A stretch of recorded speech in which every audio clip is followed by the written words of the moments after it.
You're welcome to the CNBC Africa special broadcast. I'm Esther Awoni. Welcome.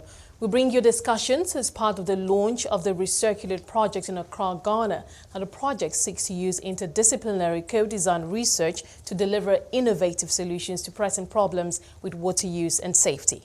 Now, Professor Mark Smith, Vice Chancellor of the Lancaster University, speaks on how this project aims to deliver solutions for Africa.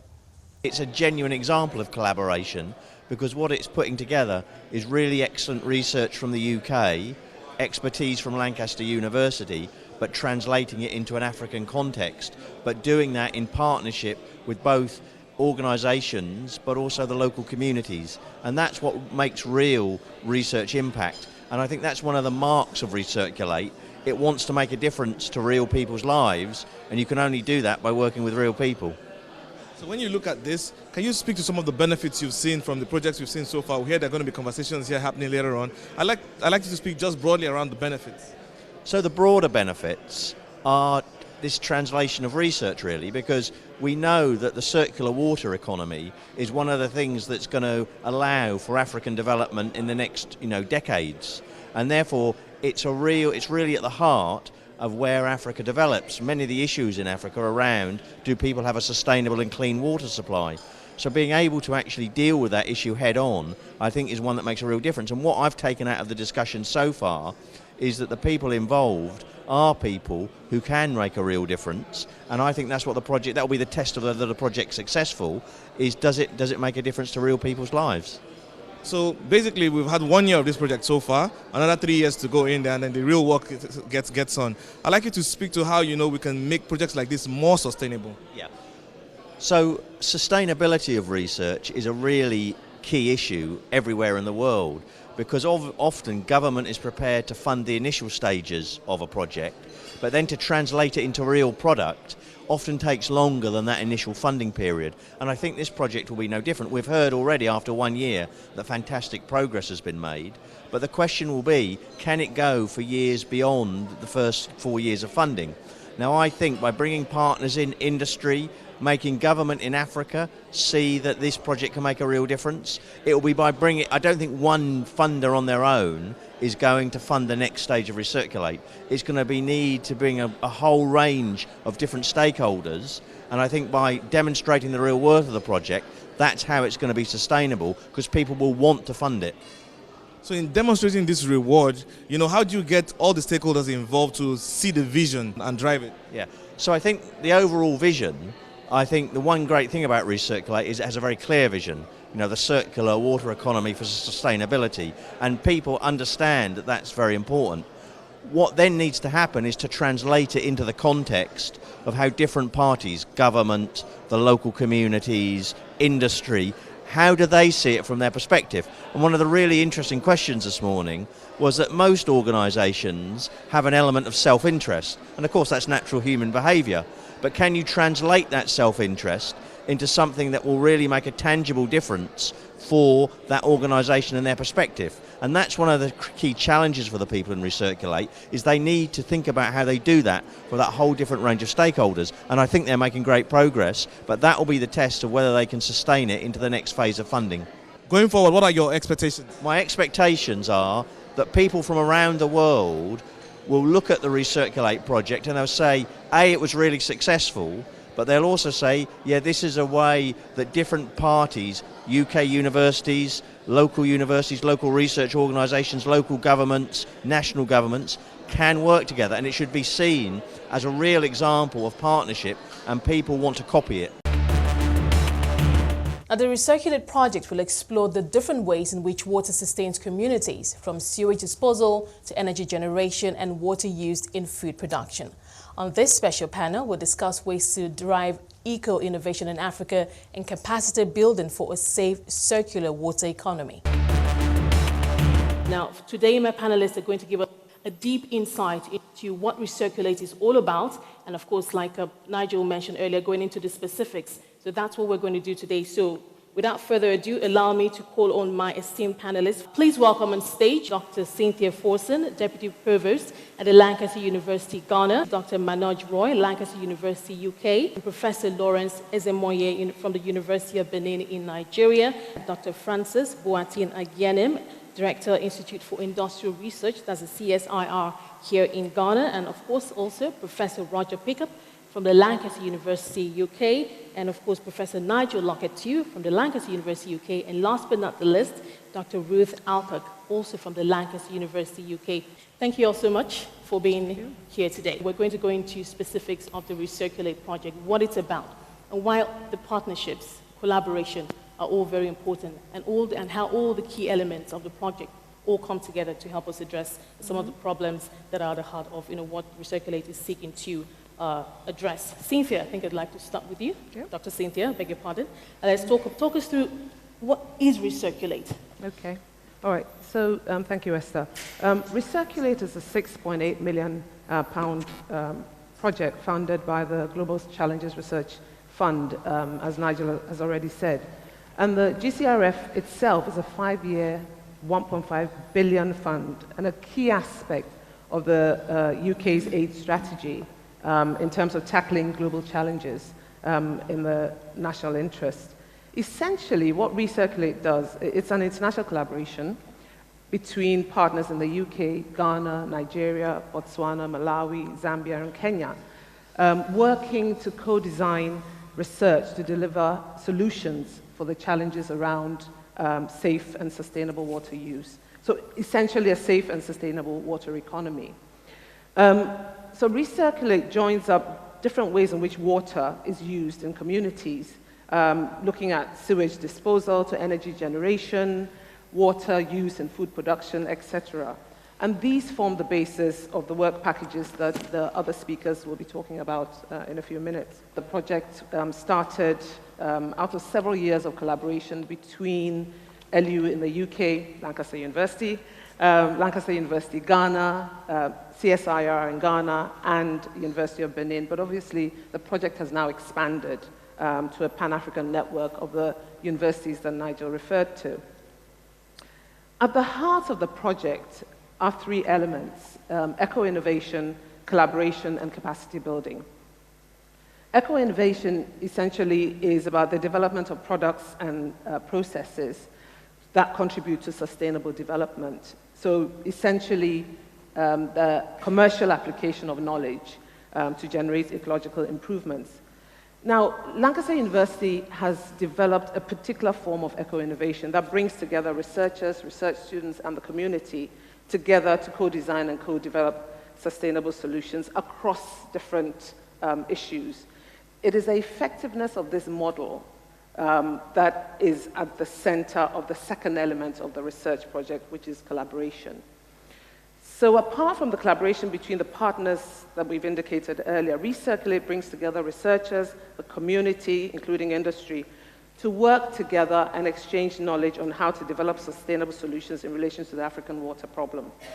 For example, at the beginning of the project, we saw a range of stakeholders from these communities in a dynamic across social sciences, management, as well as the natural sciences, working together in workshops that were run at LU Ghana. So this project is not just about the science of water eco-innovation, but also fundamentally about learning and working in a multidisciplinary milieu, which brings me to my third and final element, which is capacity building. So bringing together partners across different continents and disciplines inevitably means that some level of learning and knowledge exchange is taking place. So fundamentally, we've got the science and the management of water economy, around, for example, one of the most urgent issues in relation to the water economy is health and sanitation.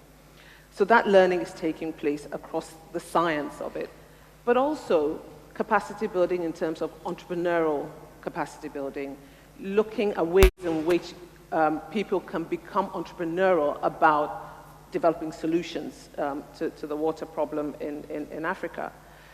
The other thing which I think is quite important is cultural intelligence, the development of cultural intelligence. Because we're working across nationalities and across disciplines, we're learning about national cultures, but also disciplinary cultures and sectoral cultures. And then finally, capacity building in the area of knowledge exchange. So apart from the fact that we're exchanging knowledge, and those who are involved are exchanging knowledge, they're also learning about how to exchange knowledge. So the art of knowledge exchange itself. So essentially, that's what Recirculate is about. Excellent. Dr. Manoj, let me come to you now. Dr. Cynthia mentioned something very important. She talked about health and sanitation. Now, briefly talk to us within Recirculate specifics now, how you work into address that. Indeed, thank you very much, and giving us the opportunity to actually now go, to the specific element. I work with other colleagues from Ghana as well as from Lancaster, really bringing together one of these specific disadvantaged social group, we'll say, these low-income people in cities. World Bank estimates that this is going to be 1 billion low-income people in cities of the developing world. And these people suffer many disadvantages. Water and sanitation related issues is at the core.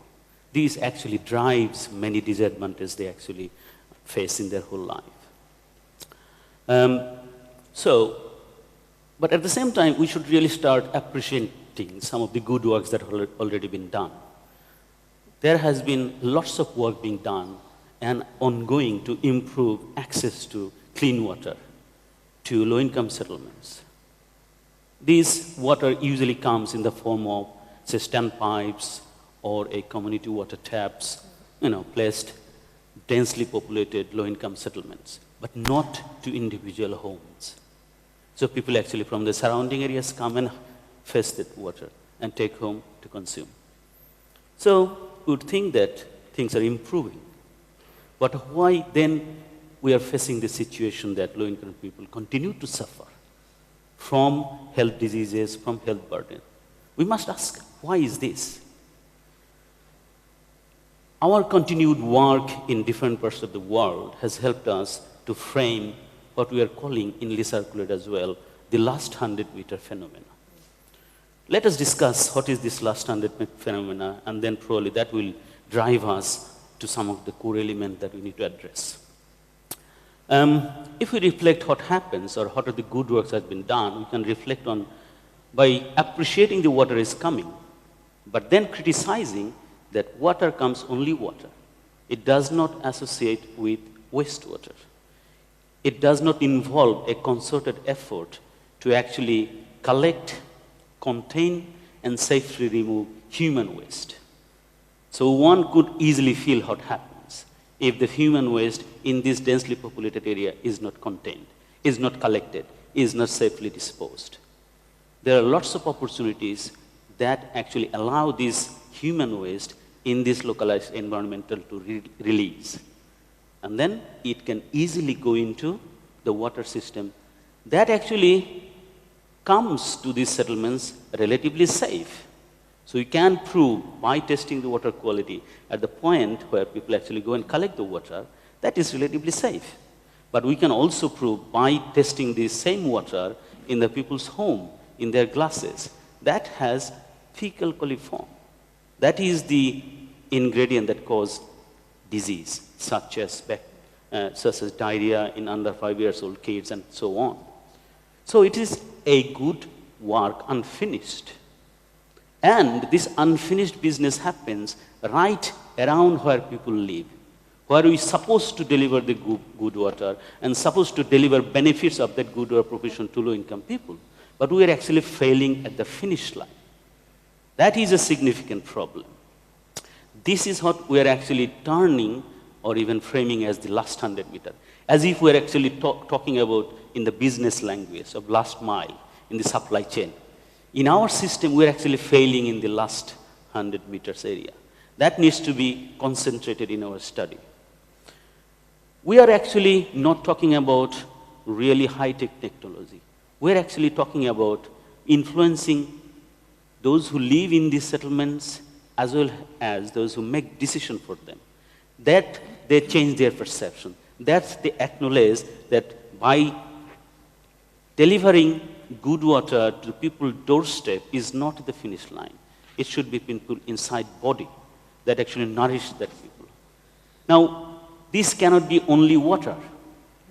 And this has never been the only water. Actually, we are not the only people who are actually talking about the water sanitation as a linked thing. This has been in our intellectual mindset, decades ago. I can remember even reading 30 years old literature in WHO bulletin saying that by investing in sanitation can save more than investing in water. So that old failure is still kind of haunting us. But I want to sort of finish on this particular discussion by saying that all of we know that urbanization is a force. It is here to stay. But the way urbanization is happening in Africa and other developing countries is going to see more and more informal settlements.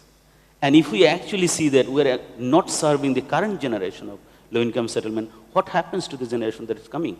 Are we actually creating our generation a weak generation? Is it going to be serving our society, our government, our ambition to really uplift Africa from its base? Okay, that's what I would stop for the moment. Okay, excellent.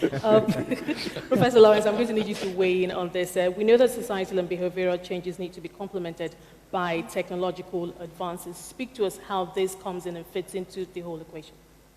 Actually, the project that we are handling at the moment is a pragmatic impact research project that has to do with water for energy.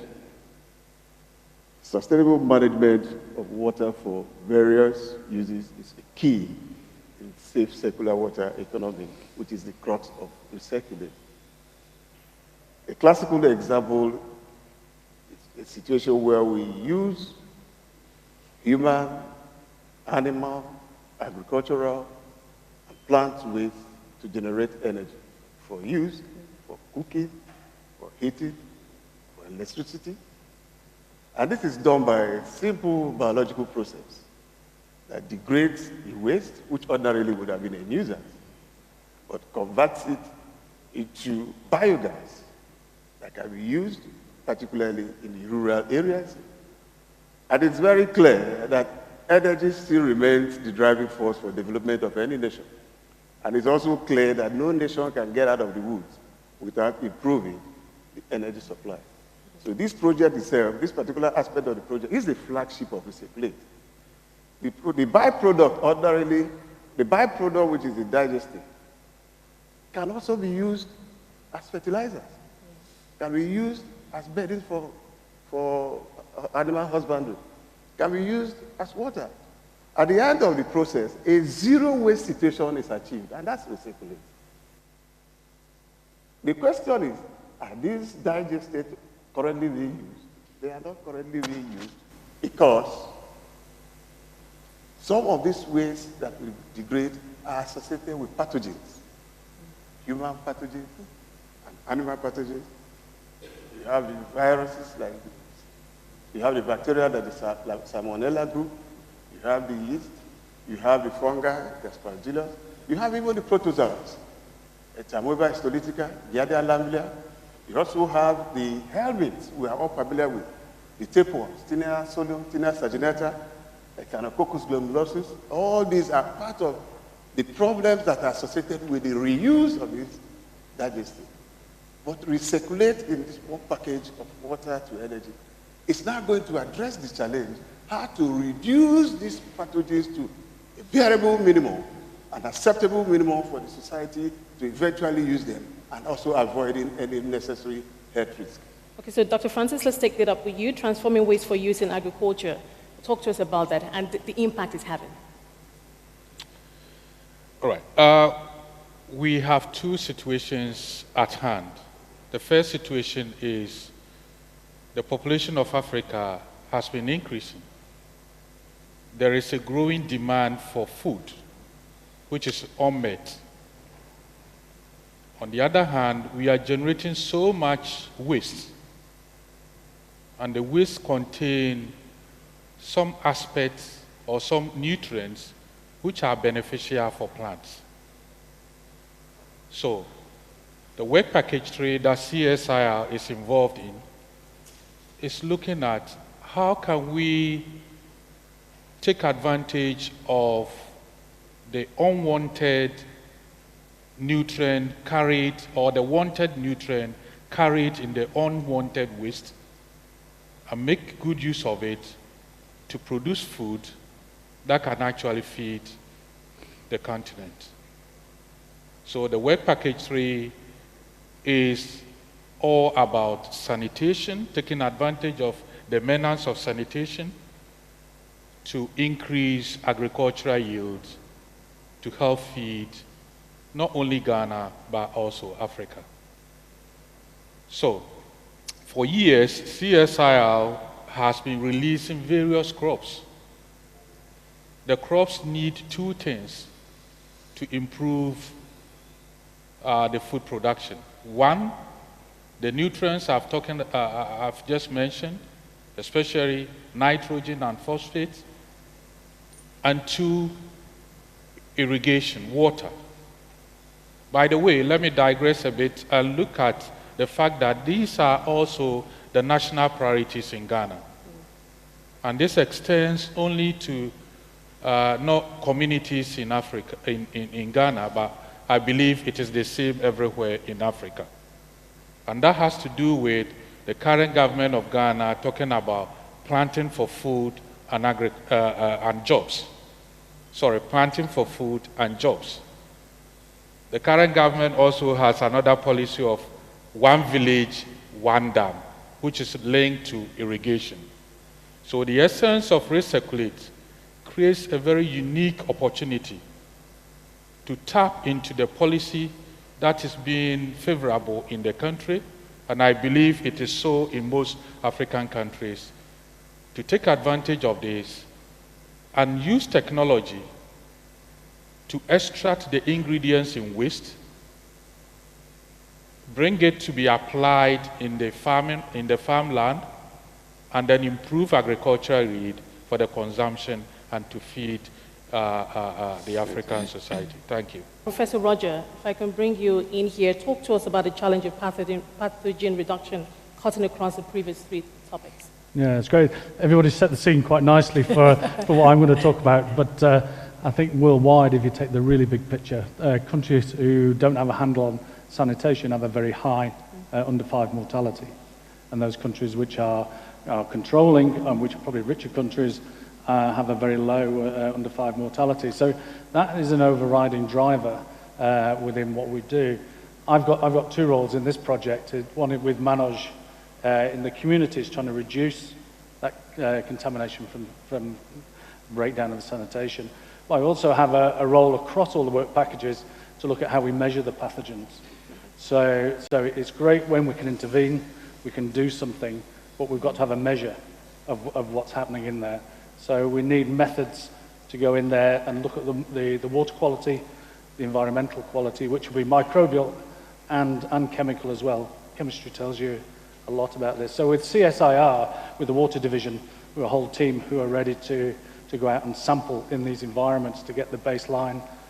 Hopefully we can intervene and show a difference.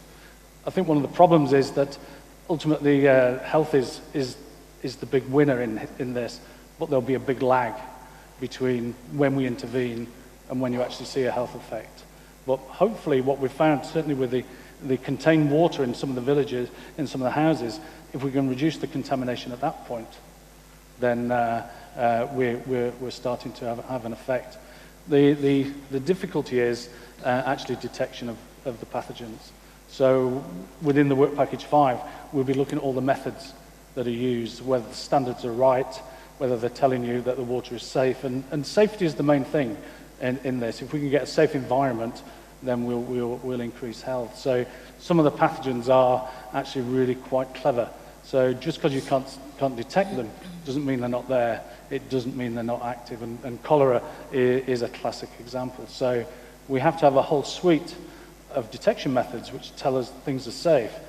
But on the other side, we've got to have the detection methods which the countries can afford. So I'm a molecular biologist, so we can throw thousands at sequencing, but That doesn't tell you a great deal in a community. What you need are tests which are cheaper and robust. And ultimately, if the community can do the testing, then it's saving government money and it's allowing them to take ownership of the quality of the environment. So the big challenge, microbes are always a challenge, and it's a big challenge monitoring pathogens. Excellent. Professor Nigel, let me bring you in now. Obviously, it all sounds so very technical, but would you say that there are opportunities for business here? Yeah, I think it's important to say right at the start, Esther, that this is very unusual to find a professor of management sitting with these scientists who seem to know so much about what they do. But I think the reason that we're so involved in this project, I'm a professor of entrepreneurship, is that actually to bring about sustainable change, you need to engage the whole community. And that community involves the scientists and also the entrepreneurs. So really what I'm doing is, I think, three things. One is I'm helping to co-create curricula that helps the scientists in all the partners to become slightly more entrepreneurial. We want them to be amazing scientists, but we also want them to think, how do I take what I can do and apply it to make an impact on people's lives? So I think that's one thing we're doing, and we're really enjoying the whole process of working with partners and meeting people and beginning to help scientists to just add something extra to what they already do. And I think the second thing we're doing is really recognizing the power of networks. That actually in order to get things done, we need networks. And those networks have got to include entrepreneurs. They've got to include people who can work out how the economy works and how science can then be diffused. So building networks, it doesn't happen overnight. You've got to invest. You've got to build trust. And you do that by doing things together and sharing experiences and overcoming challenges. So building the entrepreneurial mindset, building these entrepreneurial communities is sort of central to what we're trying to do in the Entrepreneurship and Innovation Work Package. But there's a third thing we do, and that's we're trying to understand what's going on. Because it's all well and good doing it with our partners now, but we know the challenges of the world are enormous. So we've also got to understand and reflect on our own practice, so at the end of the project, we can scale. And to me, that would be success, is not just having a good time with some amazing scientists, which is fun, I can tell you. It's also building something that's sustainable and has an energy of its own. Thank you so much, Professor Nigel. Dr. Bruce, let me come to you. I mean, Professor Nigel made some very good points there. I mean, obviously, at the heart of the Recirculate project is partnerships, collaboration. He talked about trust also. That's also very important. Speak to us about that. Yes, so Esther, I lead the knowledge exchange and engagement aspects of this project, which cut across all of the science areas that we've heard about today. And the engagement aspect is so important because at the heart of the proposal, we wrote about working in, with, and for communities. And to do that effectively, the research organizations that we're working with have all expressed a real need to develop individuals that have the capacity for knowledge exchange. These people that can act as bridges between the academic world and their communities, and that might be NGOs, it might be businesses, it might be community members. But what we're trying to do as part of the project across all the work packages is to train people that have the capacity to work across these divides and actually co-design research together that will then make it far more impactful in the end. How is that working out? I mean, the training, the partnerships. So the training, we've delivered now several weeks of training in Africa, in Ghana. We've trained at least 50 people, I would say, in the practice of knowledge exchange. They're learning how we actually effectively engage with end users, and they're translating that into an African setting. We've got 4 more training missions next year and the year after. So already, there are people who are developing their own roadmaps for engagement with community work, which is great. Oh, sorry, finally on that point, what has been the feedback so far?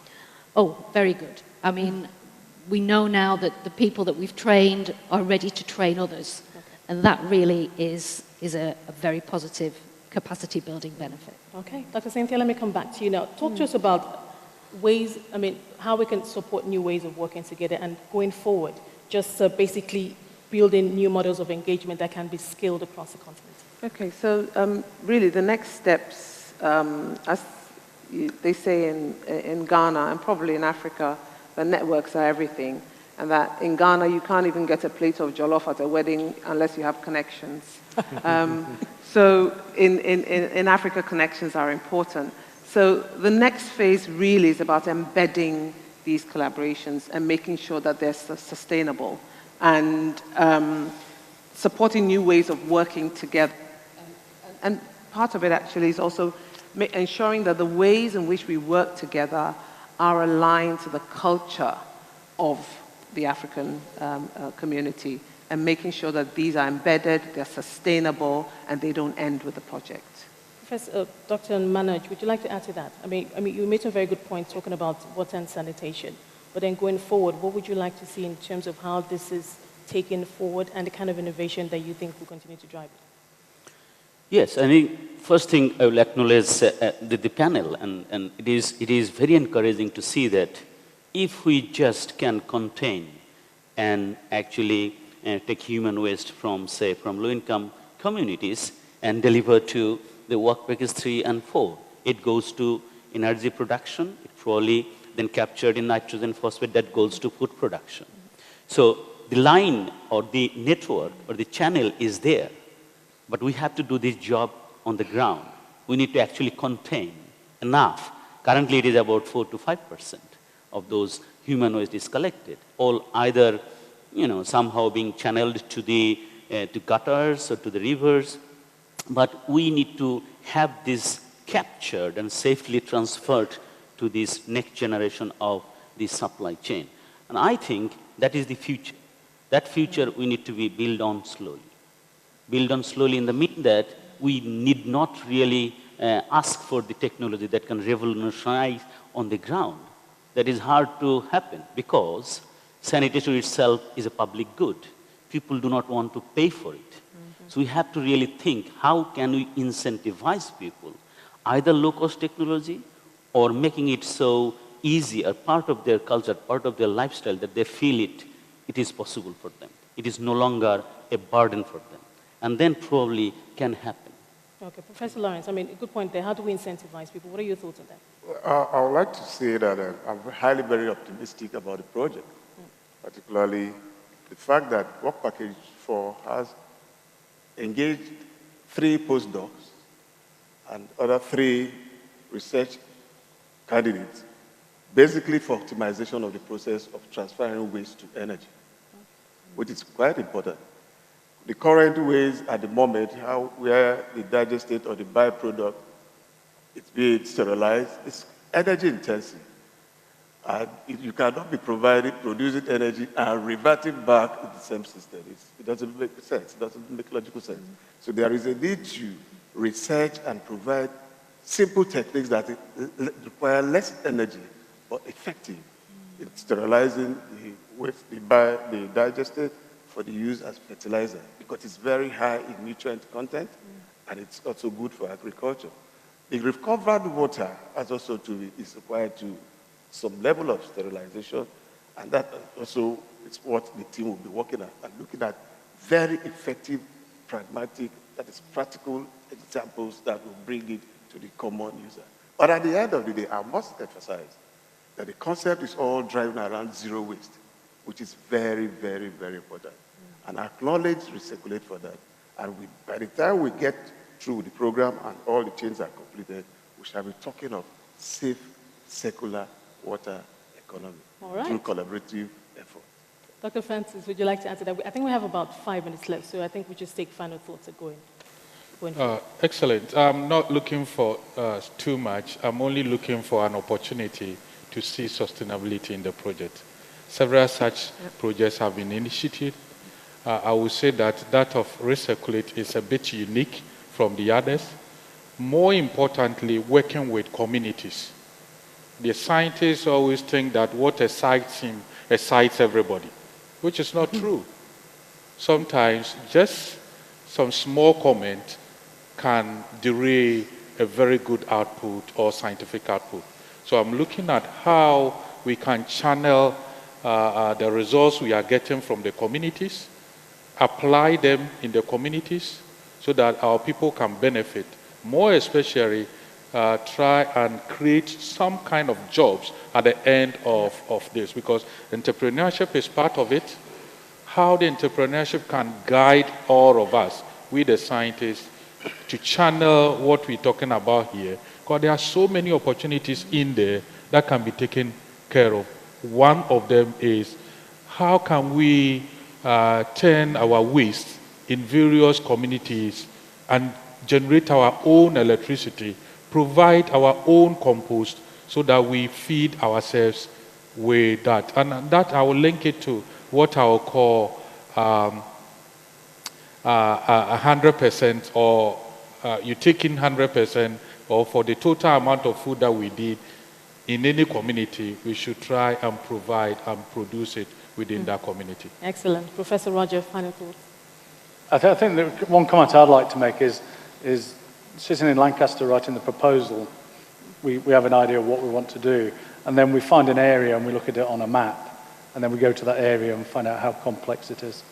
And to sustain what we do, we have to understand the complexity, and we can't do that without the community. And I think one thing we're very grateful for this week, because we've been here 4 days, going around the communities, are the community members, including the chiefs, who've met us and given us access and support for what we want to do in those communities. So I think, as Francis was saying, sustainability is important.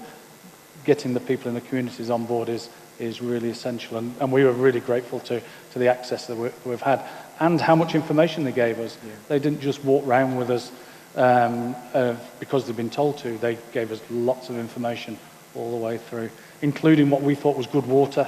They opened the pipe up and it wasn't good water at all. Mm-hmm. And they explain why. It's coming from a different part of the community where the pipe's broken, it's not been repaired. So, so it's not just the bit we look at, the whole thing affects everything. Absolutely. Professor Nigel. Yes, so I think you can see already that we've got the expertise here. We've got the desire to bring about change. I think for me, we need to realize that this is the start, and we need to bring in the passion from the scientists and the community users and the entrepreneurs to see this project really begin to accelerate. We've got 3 more years of Recirculate, and we need to be thinking about what does Recirculate 2 look like, because we've got to harness this energy to really spread these models that we're developing across the whole of Africa. Dr. Last but not least, your thoughts? So we really believe that the models that we've developed around knowledge exchange and eco-innovation have a transformational ability for research organisations in Africa to really change the way that they develop and co-design the research with their communities, and we're delighted to be able to help push that forward. But what are your thoughts in terms of, going forward, because these communities themselves, they are the ones who are going to apply the solutions that have come from all the research collaboration and all the innovation. How optimistic are you that going forward, at that last mile, they will be able to, perhaps at some point on their own, come up with those innovative solutions and use them? Absolutely. We do believe that we are challenge-driven and sort of solution-led. So if the research can actually look at the end-user communities for challenges and then design those solutions together, that will be the most positive way forward. Okay, I must thank you. Yeah, Esther, look, there's one last thing that I want to bring across. Okay. It has not only been learning or building capacity, and I think the Lancaster team will also agree, or the Nigerian team will agree, that it has been learning for them also. Going to the communities and seeing what happened is something that most researchers don't do. And Niger will appreciate this very much, because there's been a lot of learning also from the African culture. Okay, I must thank you all so much for your time today. A round of applause for my panelists today.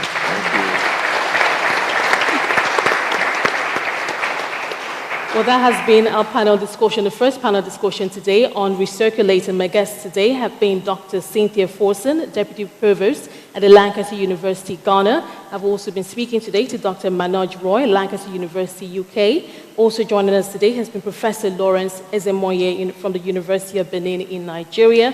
We've also had Dr. Francis Boateng Agyenim, Director, Institute for Industrial Research, that's the CSIR here in Ghana. And of course also Professor Roger Pickup from the Lancaster University, UK, and of course, Professor Nigel Lockett too, from the Lancaster University, UK, and last but not the least, Dr. Ruth Alcock, also from the Lancaster University, UK.